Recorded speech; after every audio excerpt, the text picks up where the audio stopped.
Hello everyone, इस video में हम लोग मैथ्स का एक और क्वेश्चन सॉल्व करेंगे और ये क्वेश्चन एक्सरसाइज नंबर 15A का लास्ट क्वेश्चन है जो है क्वेश्चन नंबर 20। ठीक है, चलिए ये क्वेश्चन थोड़ा सा डिफरेंट है, बाकी सारे क्वेश्चन से थोड़ा सा डिफरेंट है। चलिए देखते हैं इस क्वेश्चन में क्या कह रहा है। इन द गिवन फिगर, ये फिगर क्वेश्चन में पहले से दिया हुआ है, ठीक है, बुक में दिया हुआ है ये question. In the given figure triangle ABC is an equilateral triangle. ठीक है, यानी कि जो ABC जो बड़ा वाला ट्राइंगल दिख रहा है वो किस तरह का ट्राइंगल है? इक्विलेटरल ट्राइंगल है। ठीक है, the length of whose side is equal to 10 centimetre. ठीक है, यानी कि इसके जितने भी साइड्स है सारे कितने हैं? 10 सेंटीमीटर के हैं। एंड ट्राइंगल DBC, यानी कि इसके अंदर, यानी कि इसी बेस को लेते हुए एक और इसके अंदर ट्राइंगल बन रहा है जो कि यहां पर लिखा हुआ DBC। ठीक है, is right angled at D, यानी कि यहां पर 90 डिग्री बन रहा है, D पे 90 degree. And BD is 8 centimetre. Find the area of the shaded region. Shaded region यहां पर हम जो डॉटेड करके दिखाए हैं वो शेडेड रीजन है, यानी कि ये जो इक्विलेटरल ट्राइंगल दिख रहा है उसमें से हमको ये वाले पार्ट को छांट देना है। ठीक है, यानी कि इसको हटा देना है, तो जो बचा हुआ पोर्शन होगा वो कौन सा आएगा? शेडेड रीजन आ जाएगा। ठीक है, तो उसके लिए हमको पहले क्या करना होगा कि जो सबसे बड़ा वाला ट्राइंगल है इसका एरिया निकालेंगे, यानी कि इक्विलेटरल ट्राइंगल। अगर इक्विलेटरल ट्राइंगल का एरिया निकालते हैं तो इसके अंदर आने वाले सारे रीजन का वो एरिया निकाल देगा, समझ आ रही है ना। लेकिन हमको ये वाला, ये ट्राइंगल के जो रीजन में आ रहा है ये एरिया नहीं चाहिए क्योंकि वो शेडेड नहीं है।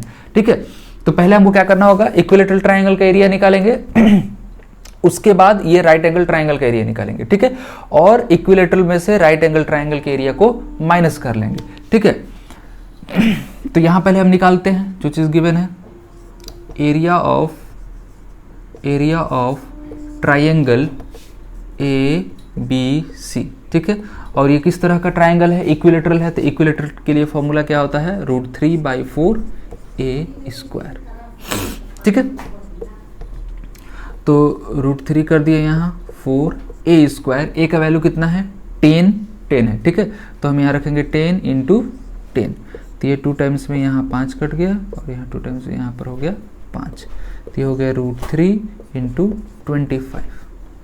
तो √3 का वैल्यू पहले से दिया हुआ है, हमें यही पुट करना है। ठीक है, तो √3 का वैल्यू हम पुट करेंगे 1.732 × 25, तो कितना मिलेगा? इसको मल्टीप्लाई करने पे 43.3। ठीक है, तो यानी कि ये एरिया किसका हुआ? ट्राइंगल ABC, इक्विलेटरल ट्राइंगल का एरिया हो गया। ठीक है, अब हमको निकालना है ट्राइंगल DBC का। ठीक है, यानी कि ट्राइंगल DBC का हमें एरिया निकालना है, तो उसके लिए हमको यहाँ पर DC जानना जरूरी है, क्योंकि बिना DC का इसका एरिया हम नहीं निकाल सकते हैं। इसलिए क्योंकि यहाँ 90 डिग्री बन रहा है ना, तो दोनों में से एक बेस और दूसरा हाइट की तरह बिहेव करेगा और हम फॉर्मूला लगाएंगे 1/2 × बेस × हाइट। ठीक है, अगर इस ट्राइंगल को हम ऐसे ड्रॉ कर दिए, ठीक है, ऐसे अगर हम ड्रॉ करते हैं तो यानी कि ये 8 सेंटीमीटर हमें मालूम है, या फिर इसको भी 8 सेंटीमीटर ले सकते, तो उसमें कोई दिक्कत नहीं है। ये चीज हमें मालूम है और ये मालूम है। ठीक है, क्योंकि 90 डिग्री के जो सामने वाला साइड होता है वो क्या? हाइपोटेनस होता है। तो ये भी कितना है? 10 सेंटीमीटर है। इसके बारे में हमें नहीं मालूम है, लेकिन एरिया निकालने के लिए हमको बेस और ये हाइट की जरूरत होती है, तो ये हम कैसे निकालेंगे? ठीक है, तो हम यहाँ अप्लाई करेंगे बाय अप्लाइंग पाइथागोरस थ्योरम।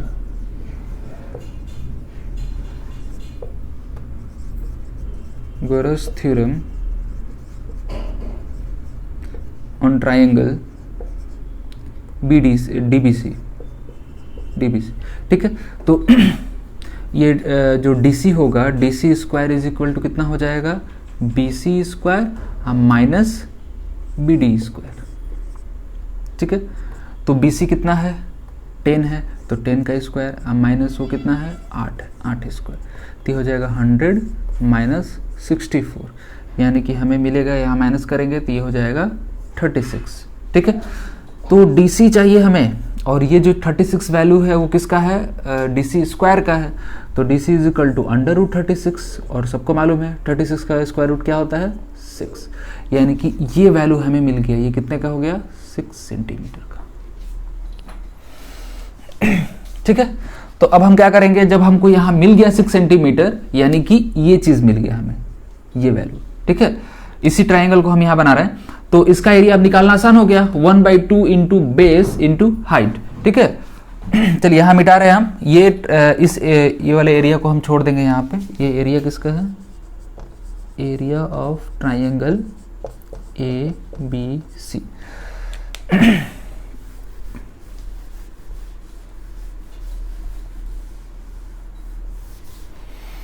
तो अब यहां से निकालते हैं एरिया ऑफ ट्राइंगल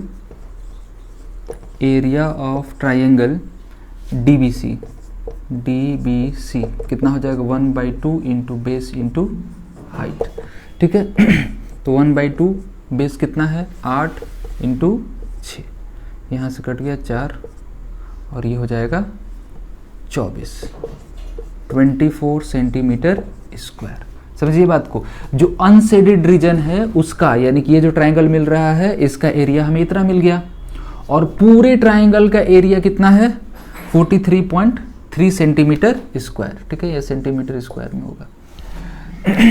तो क्या 43.3 सेंटीमीटर स्क्वायर पूरा एरिया शेडेड है? नहीं, पूरा एरिया शेडेड नहीं है, उसमें से ये पार्ट शेडेड नहीं है। ठीक है ना, तो हम क्या करेंगे, इसमें से जो जितना शेडेड नहीं है उसको हम लोग माइनस कर देंगे। ठीक है, तो एरिया ऑफ शेडेड रीजन